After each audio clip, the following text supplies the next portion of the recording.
During a recent deranged and meandering speech in California, Donald Trump gleefully mocked the battery of Nancy Pelosi's 90-year-old husband, gleefully announced that he would weaponize his future Department of Justice to target Democratic officials, and gleefully reminded everybody that he plans to expand presidential power in 2025 in a disturbing authoritarian way.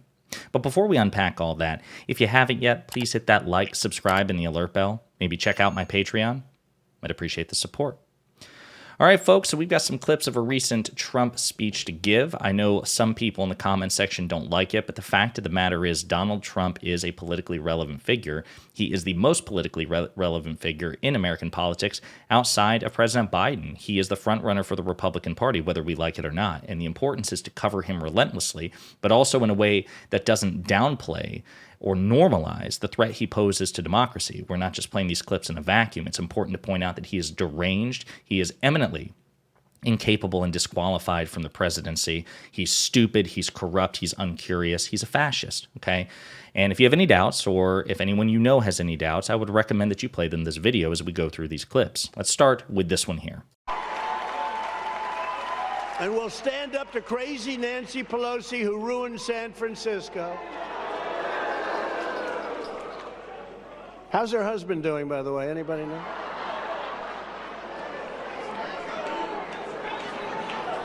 And she's against building a wall at our border, even though she has a wall around her house, which obviously didn't do a very good job.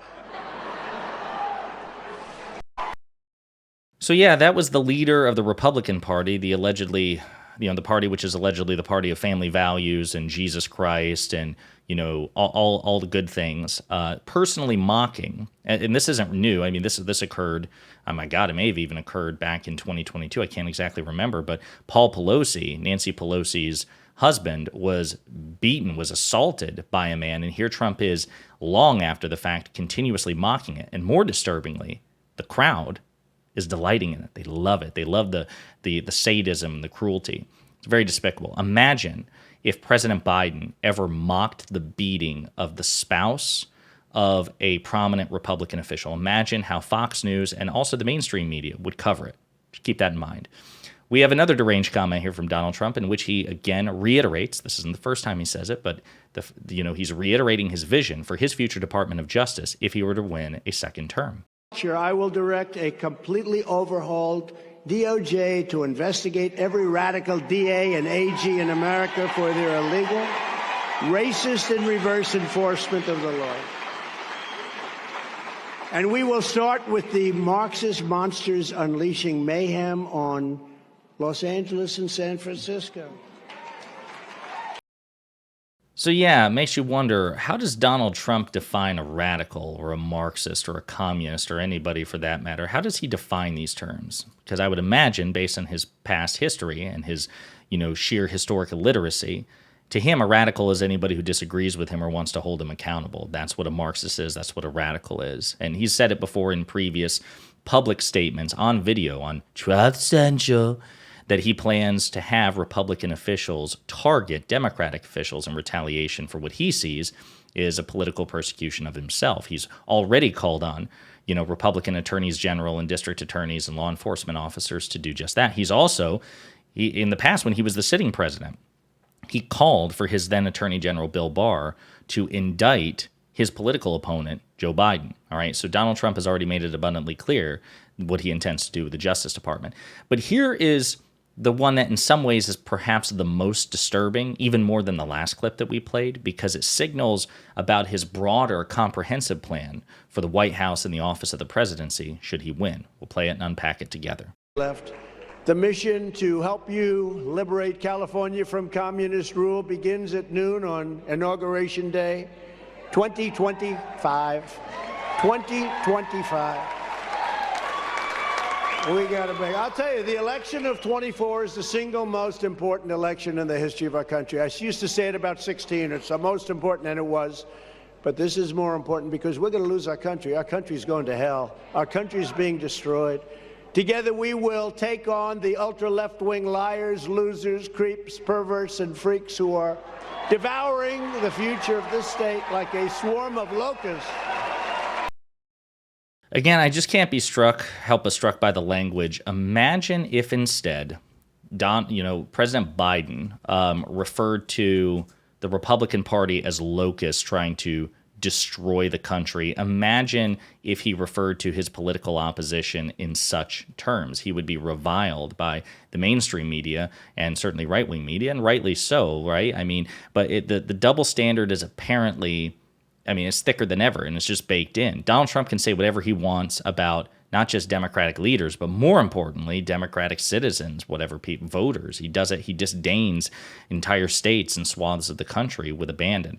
Now, the key to what he said, though, is the 2025 part. What he's referring to, what he signaled, is something that we talked about previously on this channel. It's called Project 2025. That is literally the name that conservative think tanks working for the Trump campaign, not the Trump administration, have given it. Okay, I'm going to play this clip. This is from a Trump advisor. She's also, signaling what they're talking about in terms of Project 2025, and then I'll remind you exactly what it is. America First conservatives had figured out that we too can seize control of the administrative state and use it while also dismantling it for the proper ends of government and, most importantly, for our people. All this really is revolutionary, and I don't use that word lightly. What we are doing is ideologically revolutionary. An America First takeover of the administrative state, operationally revolutionary, an America First confrontation against anti-conservative institutions, and strategically revolutionary, seizing control of a century of labor on behalf of the American people. So, again, what this person is referring to, Brooke Rollins is her name, is Project 2025, okay, which, again, is directly affiliated with the Trump campaign, but also with any Republican presidential nominee. So in the event that Trump is unable to win the nomination or the presidency, let's say it's Ron DeSantis, incredibly unlikely, we're talking about dozens of conservative intellectuals, if that's what we're calling it, also former Trump administration officials. They're putting together this 1,000-page plan. You can look at the PDF. It's about 950 pages, something like that.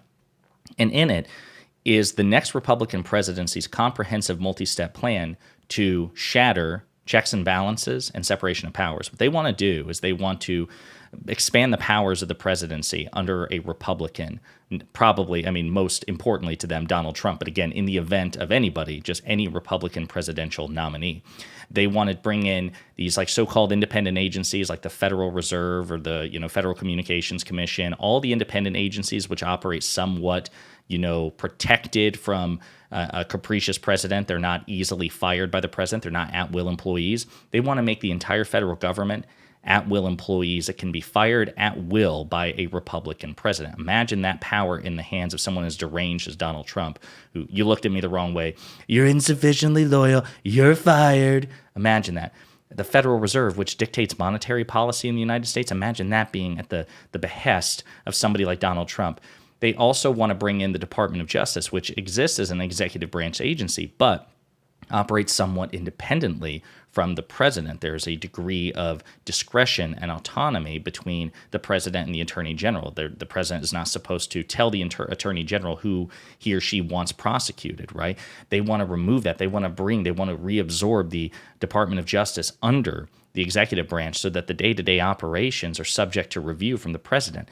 This is disturbing, folks. It's incredibly dangerous. Imagine an executive branch, which is already it's the biggest branch by far, and the president, as we've discussed, is by far the single most powerful person in the single most powerful office in this country. Imagine those powers are increased, and then they're in the hands of a bad faith actor, whose employees are not protected by congressional oversight or congressional protections. Imagine an executive branch which can even more effortlessly ignore congressional oversight. Imagine a presidency which can dictate on a day-to-day basis the monetary policy of the United States. Imagine all that power being in the hands of somebody like Donald Trump. That's what he wants, okay?